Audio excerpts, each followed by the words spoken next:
of the papers from London, he said that the Brent, the crude, can touch $150 a barrel if this does not come to an end. That's absolutely the fear indeed, if the war continues for a longer period of time. And I think this desperation is driven by these countries primarily because energy exports is the virtually only source of their national earnings, other than little bit of tourism and some financial services and so on, or maybe American bases there. So it's partly driven by their own paranoia as to what happens to their economies, and therefore, of course, it is clearly going to have a major impact on global economy. All commodity prices are going to go up, airlines are diverting, shipping is not happening, and so on. That's true.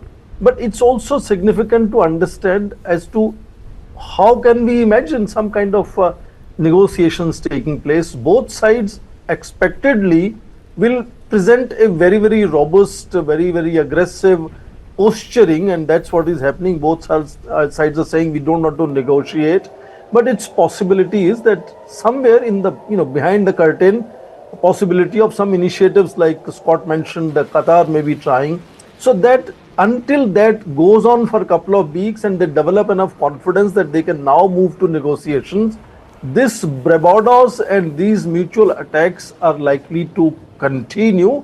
And that is partly because in this case, it is not any confusion as to who started it. In fact, that is why Iran finds it extremely difficult to publicly give any indication of willingness to negotiate, because the supreme leader, imagine the emotional connect that at least the ruling regime and its beneficiaries would have of the supreme leader being assassinated, if you want to use that word, along with a large number of about 40-45 other senior leaders of the regime. And they cannot be seen negotiating because that will be seen equal to surrender. And they also understand that this attack happened whereas negotiations were indicating good progress. We were saying they are about to clinch a deal and so on. So it looks to Iran as if a camouflage to actually plan an attack on Iran. And Iranians also believed it is the United States who happily walked out of JCPOA, Joint Comprehensive Plan of Action Agreement, that had been brought together in 2015 by about, I think, 5 or 6 years of work behind it. Correct. And in that sense, now IGRC being in control, they are going to promote this aggressive posturing for a period of time until they are very sure that negotiations can actually be sincere and serious and can deliver something to them.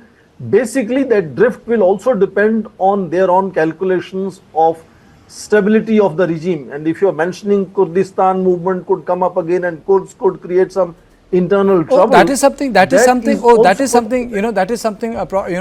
Professor Soren Singh, I'm keeping it for the latter part, because that is one aspect, that by arming Kurdistan, it's not only about Iran, it's also about Turkey, it's also about Iraq. They are spread all over, the map of West Asia as a product of the Sykes-Picot Accord. Ethnicity should get, or religious identity should get a nationhood, is about 16 million people. And when we talk of democratizing Iran, I find it also sometimes very interesting, because Iran is not the worst case of democracy in that region itself. They do have Majlis and president going for elections every 4 years.